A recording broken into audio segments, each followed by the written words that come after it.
Hey guys, my name is Scoby and welcome back to another video. In today's video I'm going to be showing you how to play Sega Gamegear games on your Xbox Series S or your Xbox Series X. This is going to be a nice quick and easy tutorial. I'm going to be showing you step by step how to do everything.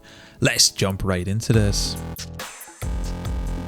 So before I get too far into today's video, I need to mention you're already going to need to have both dev mode and Retroarch already installed on your Xbox Series S or your Xbox Series X. If you've been following along with my previous videos, we've been using a slightly older version. For today's video, I'm going to be using the latest version of Retroarch as of June 2021. I'll be leaving a card on screen to my previous video where I show you how to update Retroarch. Or if you're brand new to this series, I'll also be leaving a card on screen where I show you how to completely install Retroarch and dev mode on your Xbox from scratch up to the latest version, so you'll be exactly where you need to be for this video. From this point, you will also need an external drive and some games. Thankfully, we don't need any BIOS file here. What I have are my games, and currently I have Sonic and Tails.zip file right here. I will mention I'm not going to be showing you in today's video how to download games. They are really easy to find. A Google search will help you out, or you can feel free to create a dump or backup of any games that you currently have. However, if you're like me and you've downloaded your games, they will most likely come in a .zip file. Thankfully, in Retroarch, we can play these games directly from a .zip. That's no problem. However, personally, I always like to extract my games, so I'm going to be doing that in today's video.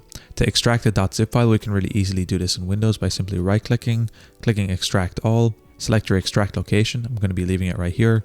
Click Extract, and then your game is going to extract. And if I go inside this folder, you'll see my Sonic and Tails here in a .gg format, and that's exactly what we need. So in Retroarch, we can either play our games from a .zip or a .gg format. Either of these will work. From this point, your games are set up and ready to go. All we need to do is make sure they're on our external drive, disconnect it, plug it over to our Xbox, and we're going to be continuing from there. So once you're over on your Xbox and you've plugged in your drive, if this is your first time plugging in your drive, you might get this pop-up asking if you'd like to use it for Xbox game storage or media storage. It's really important here that you select media storage so we can add whatever files we want on here. Otherwise, if you select game storage, it will fully wipe your drive and only allow you to install Xbox games on this. So it's important that you make sure this is entered correctly. From this point, we're just going to be coming down here and we're going to be launching Retroarch. Once Retroarch opens up, we're going to be brought to the main menu right here. We're going to be clicking one to the right on the load core option. We're going to be selecting this open. Once this opens up, what we're going to be doing is scrolling down until we see Sega. Once we're here, we're going to be looking for Sega, and we're going to be looking for -ms/gg/md/cd, or more specifically, we're going to be looking for the Genesis Plus GX core. As you can see, I have this here. This is a multi-emulator core, so it works for a number of consoles. We're going to be clicking the A button to open this up. From this point, we're going to be clicking down one. We're going to be clicking A to open up load content. And now we need to locate to where our games are. So for me, my games are currently on my E drive, or if you're using an external drive like me, they'll be showing up here.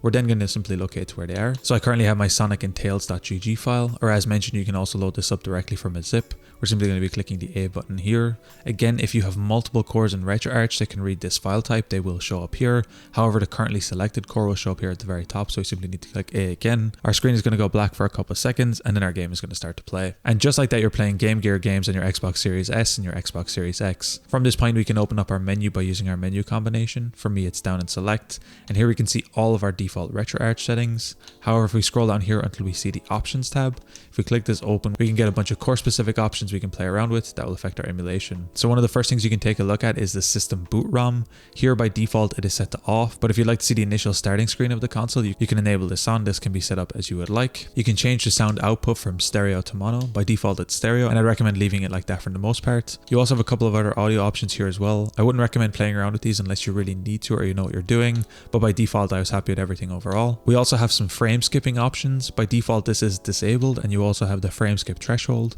These can be something interesting to take a look at as well depending on what you're doing. You have the Gamegear extended screen. It basically forces your Gamegear games to run in SMS mode with an increased resolution of 256 by 192. This can be a nice option to have, although it may show a border on the side with some weird images, so you can try this and see if you like how it looks. Otherwise you can feel free to keep it off. You can also feel free to overclock the CPU. If you do have some games that are running a little bit slow, you can feel free to come in here and change this to 125, 150, 175 or 200. By default I would leave it at 100, but it is something you can take a look at depending on what you need to do. For a couple of these options you may need to restart for them to come into effect. You can also manage core options. You can save the settings and then your changes will come into an effect, and just like that you've made some changes to the Gamegear. The last thing I would recommend doing is creating a game playlist. You can see I have an example on screen right now for the PlayStation 1.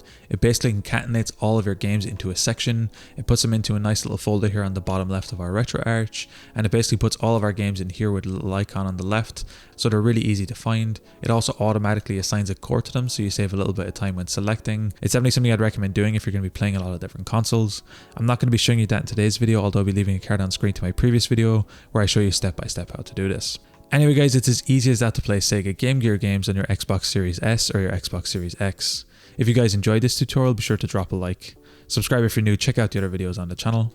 I'm going to be leaving a link down below to my PayPal if you found these videos helpful and you want to support me. Anyway guys, thank you so much for watching. Until next time, as always, keep it saucy. Peace.